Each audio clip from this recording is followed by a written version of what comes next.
Welcome to another episode of the Agronomy Highlights podcast. I'll be your host today, Justin Brackenrich, and I'm joined by my colleague and co-host, Dwane Miller. Dwane, how are you today? Doing great, Justin. Thanks. Here we are. Boy, we just got through a big stretch of warm weather. Now we got a little bit of cool rain going into the Memorial Day weekend. Are you ready to barbecue? Barbecue and cool rain, right? But I guess then the last conversations we've had were about cold rain, so I guess we'll take cool rain rather than cold rain, right? That's right. That's right. Who do we got on deck for us today? Yeah, so today we've got a friend of the show, Zack Curtis. Zack's an educator in Wayne County. I won't spoil that. I'll let him introduce himself. But Zack's joining us today because he's kind of an expert and wrote an article on replants. And we've seen a lot of cold weather. We've seen some excessive wet, some excessive dry, some real hot, some real cold. These early planted things have kind of run the gambit already. So Zack's going to walk us through a lot of these ideas of when to replant, how to make assessments, and when to decide, like, frankly, is it making sense for us to replant or should we go with what we got? So, Zack, welcome to the show. Thanks for joining us. Hey guys, thanks for having me on today. So, Zack, I think let's just, come out of this swinging. We've got these kind of weather events, right? I outlined them a little bit, but what's the biggest mistake a grower can make when they're deciding whether or not to replant corn or soybeans? Yeah, great. Good point. It's kind of a uh loaded question. I know we want our first one to be right down the center over the plate, right?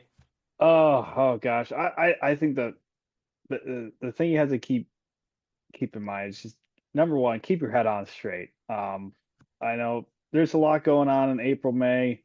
It's a lot of long days, a lot of long nights. Trying to make sure that you're covering all your acres to get all your corn and soybean planting done on time and get it done well.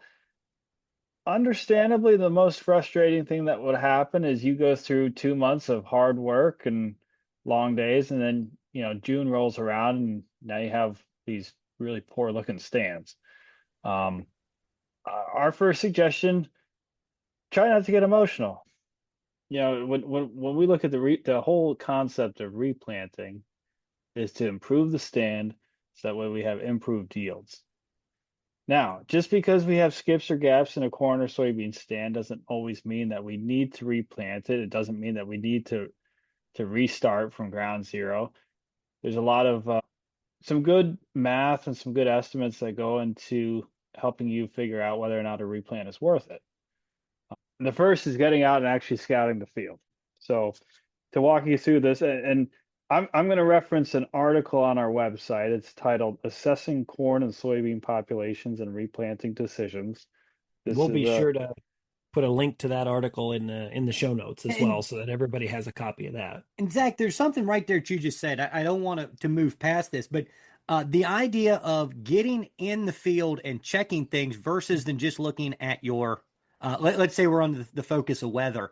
Actually, are they dead, or was it because it read 25 at your house or 27 at your house? You're going to refill the planter and get back out there and go, right? Like so many times we talk about this stuff and it's scouting. You have to be in the field to scout. You can't scout from the road. You can't scout from your truck. You can't scout from the internet. Get out there and actually see it. Anyway, back to you. Sorry, that's my soapbox over on scouting. well, and that's a good point, Justin, because there's really three paths that you could take in this whole replant thing. The first path could be that you're tired, maybe you're a little grumpy by the end of planting season. You get out there, you're driving by a field from the road, and you think it looks terrible, and the first thing you do, you just out of frustration, you get out there with a disc or a chisel plow, you just tear it up and replant. No objectivity in there, nothing quantitative. You just do it because you're mad. And maybe that's not always a bad thing. Maybe it really is that poor. The second path could be that you have some kind of advisor on your farm. You have a seedman, you have an agronomist who they get out there, and you kind of rely on them to help you with your scouting, and they come back and tell you, I think you should replant that field. Hopefully they have some kind of data that backs up that recommendation. The third path could be that you actually get out there and you measure off your thousandth of an acre and you count the plants and you come back and look at the day that you planted, you look at the day that you're standing there in the field, and you come back to reference all these tables and charts that we're going to walk through to figure out whether or not you have an economic return from replanting. So those are the three ways that this could happen. Hopefully, everybody chooses to do it the third way. Sometimes, in the case of corn silage, maybe you say, "Well, I just need forage, and this whether or not it's economical, I just need to fill my silo," and that's a little bit different of a scenario. One other factor, and this leads back to a little bit of time that I spent in industry, is especially when it came to soybeans, it was the year of the slug. Boy, what, 2024? It was a slug apocalypse out there. And, there was replants happening left, right, twice. I know I gave a recommendation. I'm like, go ahead, replant. They can't possibly eat this crop again. And that was the third time went through. And in that case, there was some compensation in the form of seed that was furnished by that company. So that can be another factor in this whole game is do you have the availability to get that seed cost taken care of? Now, here we are rolling into Memorial Day weekend, and our slug counts are way, way down for this year. So we're crossing our fingers that we don't have that happen again. So, we kind of alluded to this, and something we're trying to do better with on the show is actually give an action item, right? We kind of joke amongst ourselves or even externally that extensions always, it depends on everything, and we don't want to. But let's actually talk about the idea of how do we take this population stand. If we've taken the emotion out, we want to take that out. We want to take all the other factors out of this. First, we have to go out there. We have to get a calculated method. Now, I think they're a little different for corn or soybeans, or at least the way I do them it is. But Zach, what do you recommend as the method to actually assess stand population?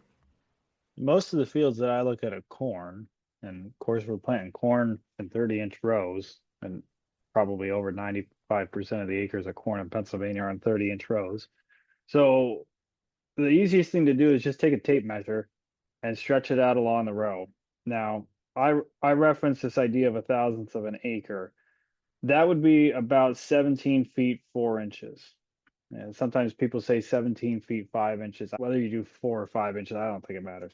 But anyways, you stretch out of the tape measure 17 feet 4 inches, and you count the number of plants that are along that tape measure, along that measured area. If you multiply that by 1,000, that should give you a rough estimate of how many plants you have per acre. So I stretch out a tape measure, I count 32 plants. Rough estimate is I have 32,000 plants per acre. Ideally, I do this in at least 3 different places. Depending on how that planter performed, depending on variability, pest pressure, maybe I got to do it 5 or 6 or 7 times to try to get an idea what the whole field looks like. But certainly, I don't want to just do it in one spot because that's not very representative of the whole field. One Especially place if that I struggle is when I go out in the field to do this, it is so hard for me to be like objectively neutral, right? You say pick 5 areas that match the field. Well, that is so hard for me to do. Do you have any advice on like, because I know there's a big wet spot over here down offside the hill. I know the deer come out of the backside of this part. Any advice on how you go out there and find your spots? Maybe you're just that much better. No, I wouldn't say it's that, Justin. Don't sell yourself short here. I think a good suggestion I've seen maybe from the Midwest is if you take a field overview of if you take an aerial map of the field, like from Google Maps or something, and you before you even leave your desk, if you're just sitting at the computer, try to put a couple dots on there, because then it kind of forces you to randomize how you approach your assessment. That's a That really way, good idea. because then you're less likely to be biased by what you see when you pull in, right? If I pull in the field and the first thing I see is 2 big dead spots in it or 2 big gaps or whatever, well, right away I'm going to be a little bit biased in how I approach that assessment. And something maybe I want to touch on now, or maybe we can circle back on is, you know, Justin just mentioned we have these fields that might have a large wet spot or one area atypical than another. We go out, how do we make that decision? Do we replant? If we replant, do we replant spots in the field or do we just go hog wild and go across that whole acreage? How about we come back to that idea? What about, I have another method for doing beans. Dwane, how do you do beans? Zach said he doesn't have a lot of beans where he is. So I'll go back to the extension answer, Justin. It depends, right? Okay, perfect. No, So that's great. so for me, it does depend on the method that they have used to plant. If they're using a planter, whether that be on 15s or 30s, I use the tape measure method. If they are drilled beans, I get out. Hey, it's been a while since I've used it, but I get out that old hula hoop. My hips can't take it anymore, but I do keep it in the closet just for Yeah. assessing a soybean stand. So I think that's a great way to do stand assessment for soybeans in a drilled situation is using a hula hoop.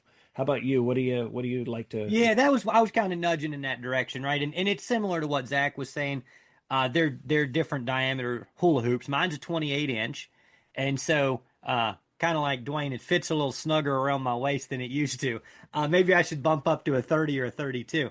But I have a 28-inch hula hoop, and what that means is you throw it out randomly, you count the beans that are in it, and you multiply that by 10,000. That's actually a fairly simple method as long as it's 28 inches. I If was you get gonna to the 26s or others, it's different. I was going to say that, so that diameter of the hula hoop does make a big difference in that conversion factor. So Yeah. you just said it. If you can get yourself a 28 inch or make yourself something that is 28 inches in diameter, that makes that conversion factor pretty easy. All right. What do you got, Dwane? What's our next question? So once we do that initial assessment, Zach, how do we make that decision once we've got our data? Okay, so the next thing, and this is very corn and bean specific now when we get to this point, because the other thing that we're going to look for is uniformity of planting and whether we have skips or gaps. So corn, we know we get, in most cases, we get one very productive ear off that plant, and that's the driver for our yield throughout the field. Because of that, corn is incredibly sensitive to large skips or gaps in the field. I think I have a note here. There's estimates from Canada estimate that we lose approximately 5 to 6% of our yield if we have a number of gaps that exceed 5 feet. And actually, a 5 foot gap in the stand is really not that hard to find if we have a lot of slug pressure, if we have wet spots, if we have poor slit closing or anything like that. So these gaps, they really add up quickly and make a big difference. And actually, I'll reference quick our crop conditions tour that we do every year around the state. A lot of times we find a final population of 28, 29, or 30,000 plants per acre, but because of these skips or because of late emergers, sometimes we only have 21 or 22,000 harvestable ears per acre. So those late emergers really hurt in corn as well. In the soybean world, we know that soybeans branch. Typically, they branch at the nodes, and that's where the pod is found. Because of that branching, they tend to thicken themselves up a little bit, and they're not quite as sensitive to skips or gaps. So that's a very corn versus bean specific scenario you have to be careful of, and you have to pay attention to when you're out there doing your initial assessment. And we don't. So let me pitch something to you. So if somebody calls me and says, "All right, I got a bean field. I was very tempted. I was out April 15th. We did an early planting, and oh, now here we are, the end of May. Went out there, and I've got uh we dropped 170. I ended up with 80,000 here. What would you say to that? Well, if you crack open this article that we put together, what you'll find is we reference a whole bunch of tables from the agronomy guide. In the soybean section of our agronomy guide, and corn has a similar section too. We have these big sections here on replant decisions. And so you said that you planted what'd you say, 170 170 was our drop. Yeah. on April 15th? Yep. And you have how many now? Now you're making me think. I should have written it down. I think it was 85,000. Okay, so you have 85,000, and today we are standing on May 21st of 2026. So I'm going to look in table 1.6-5 of our agronomy guide. The table is titled Approximate Yield Response of Soybean to Changes in Planting Date. So the first date listed here is May 10th. On May 10th, we estimate that we have 100% yield potential out of that field. Really, as long as you have a reasonable amount of plants per acre, because you got it in the ground early enough, you shouldn't see too much of a yield penalty. If you were to back that up and try to replant, I would guess that you're not going to do that today. Yep. Judging by the long range forecast, you're probably not going to do that for maybe another week. It'd probably be next Wednesday, Thursday, somewhere in there till I could get back in the fields. So that gets us awful close to the date of May 30th in table 1.6-5. Table on May 30th, we have an estimated yield potential of 95% of the full yield. So judging by that, okay, if your yield potential is 60 bushels per acre, if you leave it there, you could still get 60 bushels. If you choose to replant, you're going to lose 5% of your yield potential, which would bring you to closer to, what's that, 57 bushels per acre. Now, the other thing I maybe I got ahead of myself, but you got to look at table 1.6-3 as well. That's looking at plant population. So Dwane, are these drilled beans or planted beans? These were planter beans. 30-inch rows? That's correct. Okay, now table 1.6-3 also says that if I have a population of about 80,000 plants per acre, planted on 30-inch rows, I could still recognize 100% of my yield potential all the way down to 80,000 plants per acre.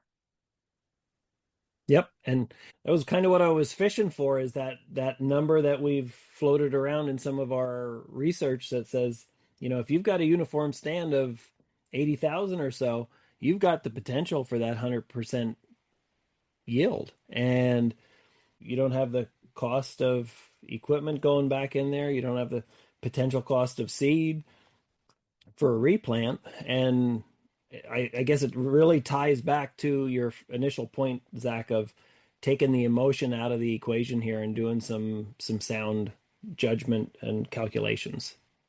Most people think fires start with flames, but they don't. Most flames start with heat. Control the heat, control the outcome. That's why Mark Twinoffel with Midwest Ag Risk Control focuses on one question: how fast can you control the heat? Around the farm or in the field, Mark recommends the Enforcer One system with Firebowl foam, built to cool fast, cling to surfaces, and stop reignition. To find out more about this system, call or text Mark at 618-521-6805 or online at enforcer.com. Are you or your ag-related business interested in becoming a sponsor of the show? Support Penn State Extension's mission to provide trusted, research-based agronomy insights by sponsoring Season 4 of the Agronomy Highlights podcast. Advertising opportunities are available, and you can register directly or take a look at the sponsorship packages and pricing in the link below in the show notes.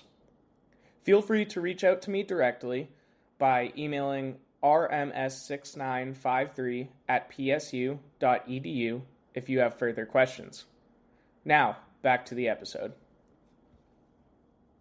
Yeah, and I mean, I'll admit that kind of stinks, from your end, because here half the seed that you plant actually grew, and maybe it makes you wonder if our seeding rates need to be as high as what we advertise sometimes. But you lost half your population, but because you got it in the ground early, you still have a really, really good yield potential coming out of those beans. And you getting that 5, 7, 10% yield potential loss.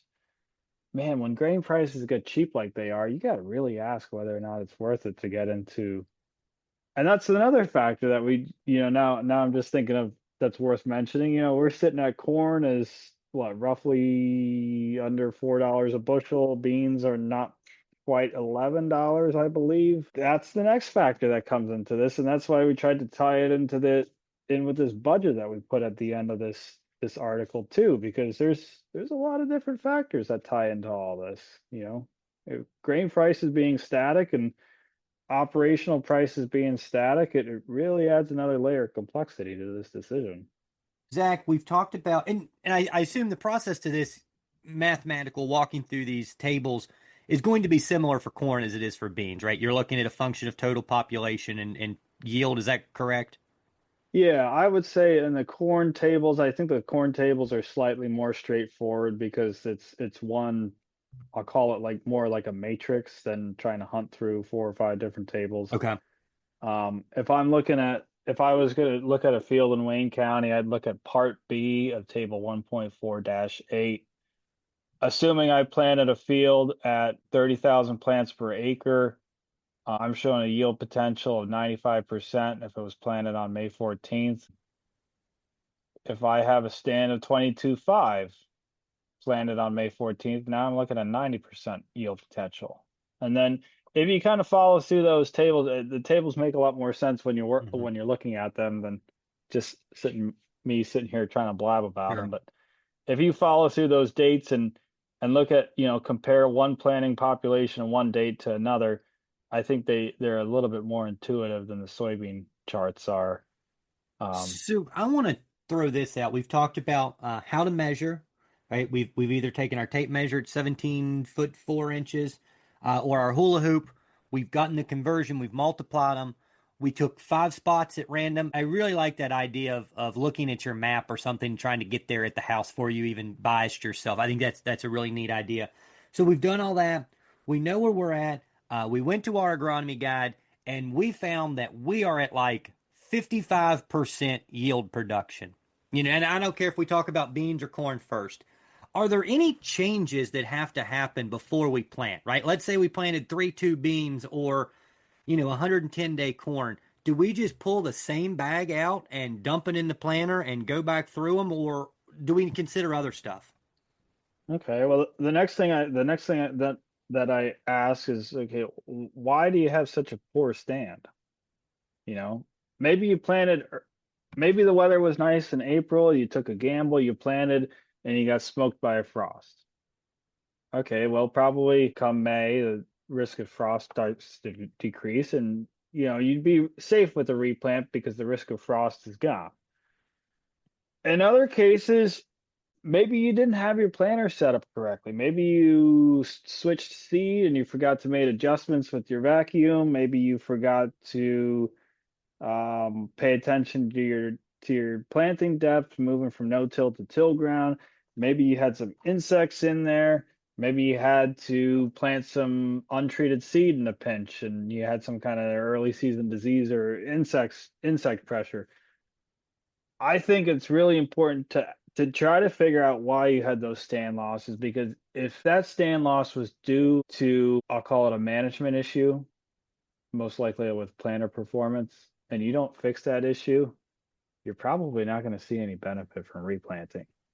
If you're not getting good closing, if you're not getting that furrow closed, if you're not getting seed deep enough, if you're not getting adequate penetration through residue, and you go out there and you do the same thing, you're going to see the same results.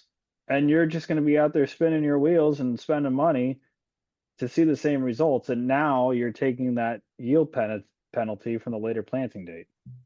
Now, there's one management consideration. Now, hey, not saying I ever did this, but switching the planter from corn to beans, we might have maybe got beans in at a 28,000 rate using the corn sprockets, and they're coming up. You're going, oh boy, what do we do here?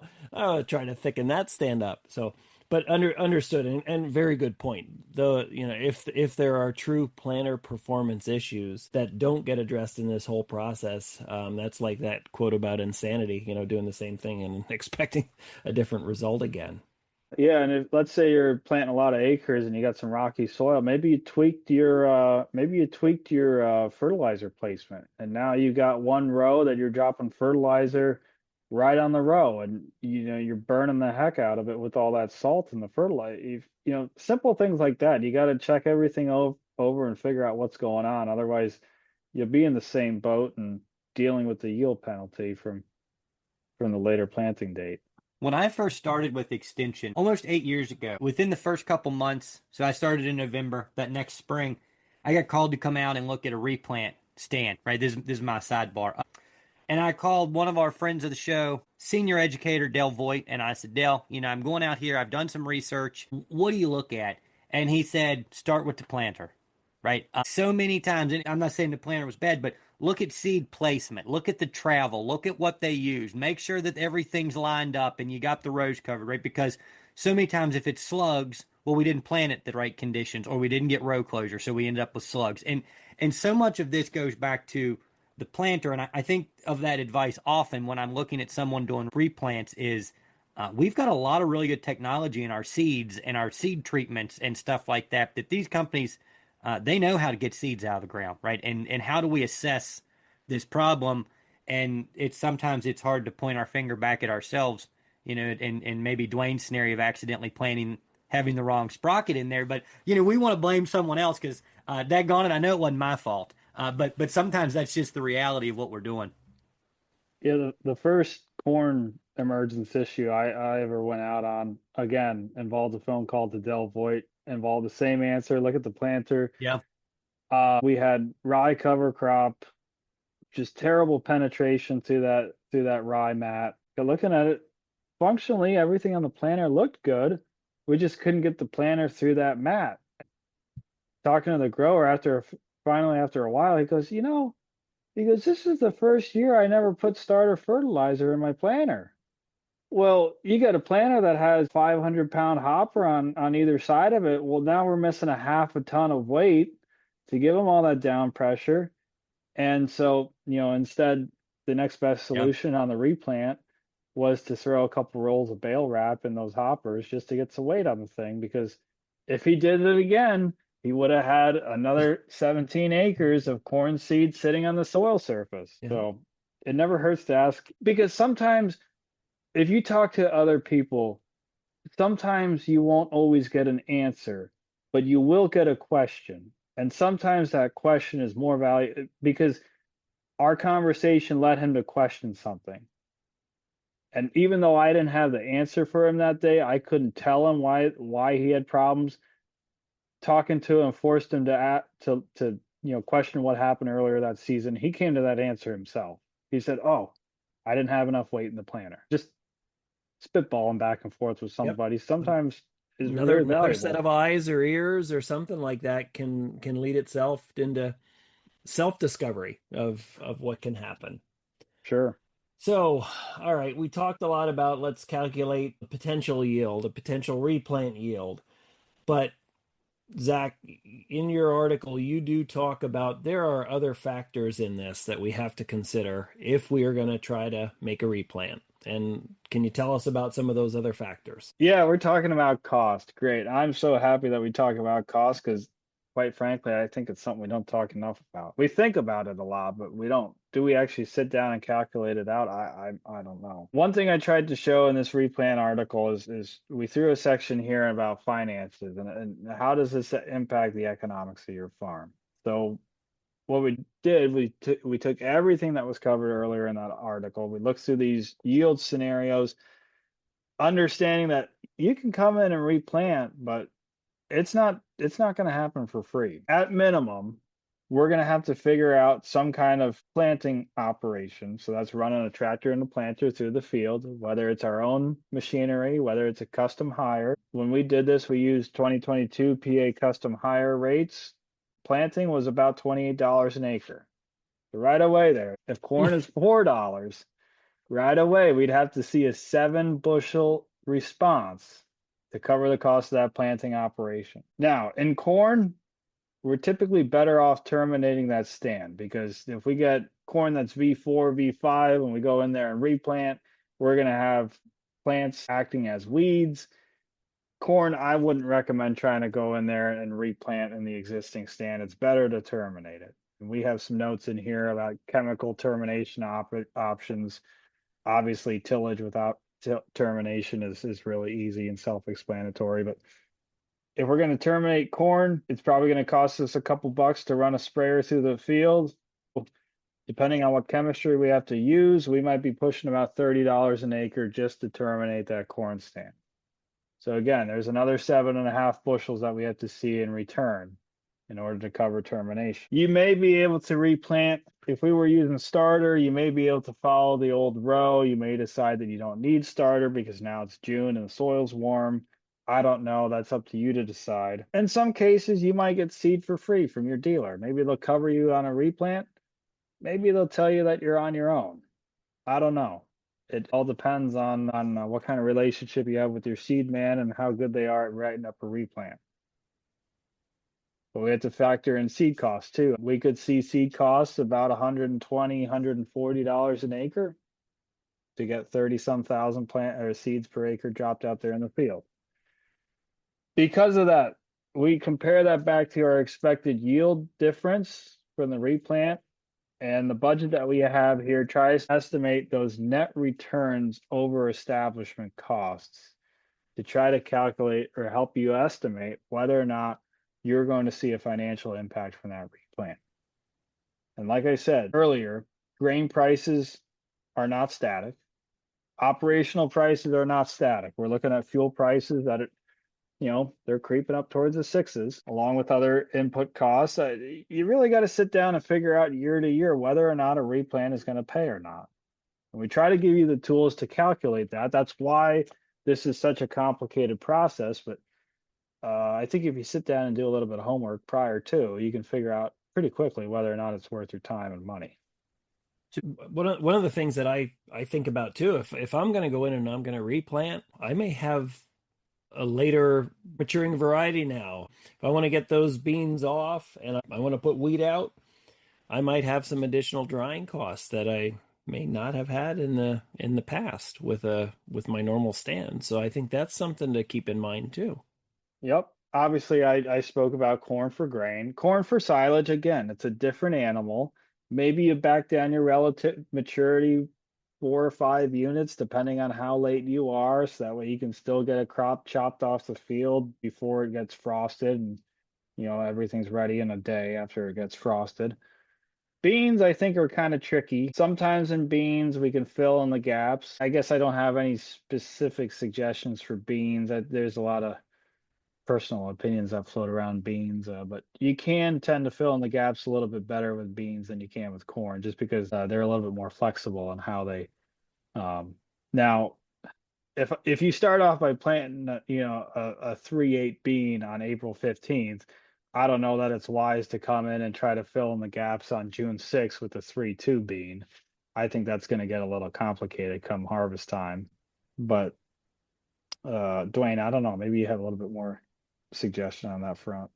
No, I think in soybeans it becomes more of an art in trying to calculate and facilitate some of this stuff. And like you say, I know my time in industry there, you look at a couple stands and you're like, is it worth a full replant, or do we want to just kind of thicken up some of these areas where it just doesn't look so good? And sometimes it lends itself to one, sometimes it's the other, not hard and fast. The other thing I will say, because the silage growers are a little bit near and dear to my heart because I'm a livestock man myself. One thing you should think about is if you're considering a replant for silage, especially when we get into early June. Data from the University of Wisconsin suggested you can plant silage all the way up to about June 15th, and you can still achieve 100% potential with that late planting. However, it's not always guaranteed. The rate of success or the yield potential the window is much smaller with early planting. Now, you start getting too late into June and even into early June, that yield potential can range anywhere between, I think it's like 65 and 100%. It's not as secure, it's not as stable as early planting. If you're concerned about inventory losses, that's something that you should have on your mind in July. Okay. If you're concerned that you're not going to have the 1,000 tons of silage or whatever you need to carry your herd over for the year, July, August is the time to get out and start talking to neighbors, see if anybody's got a cornfield nearby that you can chop. Maybe you'll buy some hay. The cheapest time to take care of that crop is when it's still standing in the field. You don't have to negotiate with anybody for harvest costs or storage costs. Maybe you can run it with your own equipment, harvest it. Maybe you can buy corn grain at harvest to try to supplement what you're going to lose in starch from reduced corn silage yields. But certainly, if you're concerned about forage inventory shortages, get started on that early. July and August, you should be out there thinking about that stuff, at least trying to secure inventory. So, Zack, as we move to a close, you've shared a ton of information with us. We're very thankful for that. The last step that I think I want to ask is there a magic number, generally speaking, that when you would want to replant, right? So I guess I'm thinking in my head, you talked about, well, this one's at 90%, 94%, 90. Is there some kind of number in there that should key you off of, hey, I'm thinking about a replant, or at least a loss percentage that it starts to pay to replant? I would think, 90-ish%. And again, it goes back to that planting date, seed costs. I mean, there's $130 an acre potentially. If your dealer is going to hit you with that seed cost, well, maybe it doesn't look so. That stand doesn't look so bad now, right? Yeah. I think I could. I That think one I could. out. It looks good by the road, and I think I could live with that for the rest of the summer. All right, Zack, we appreciate you joining us today. If anyone has questions for Zack, the article will be in the show notes. You can look at them there. His contact will be at the bottom of the article as an author. We encourage you to reach out and have a conversation with him about any replants. Again, Zack, thanks for joining us. We'll see you next time. So, Dwane, we're starting a new idea here of what did we learn during this session, right? So, what was one of the takeaways you have from listening to Zack talk about replants? I think for me, Justin, is try to figure out what was the initial cause of that stand loss to begin with, right? We have to be able to pinpoint what's going on. Now, sometimes when it comes to slugs, that's a pretty easy catch right there. You go out there, you see them, you diagnose the injury. But if there are underlying causes, and especially like Zack mentioned, planter performance issues, that's one where I think we can all do a better job with is looking at our planter. How about for you, Justin? Yeah, so I'm developing a catchphrase, right? In this idea of you can grow more corn than me, but I can grow it cheaper, right? And I think that's like becoming this whole theme of what we're doing and what Zack is mentioning. Yeah, you can go in and you can replant those corn or you can replant those bean, but can you do it cost effectively? And I think so much of this is it's not just I walked out in here, it looks thinner than the one beside of it. Let's just add more stuff to it. You really have to start sharpening that pencil. You really have to put it down and you have to think about, is it going to pay? And we have to quit thinking about, well, the neighbors see this one, right? This is the field that's out by the fairgrounds, or this is, and start thinking about how we're going to be profitable at the end of the year. You're right, because at the end of the day, to me, it all comes down to economics, right? Yeah. Dwane, thanks for joining me. This has been a great episode. Until next time, thanks for listening to the Agronomy Highlights podcast, and we'll see you around. Take care.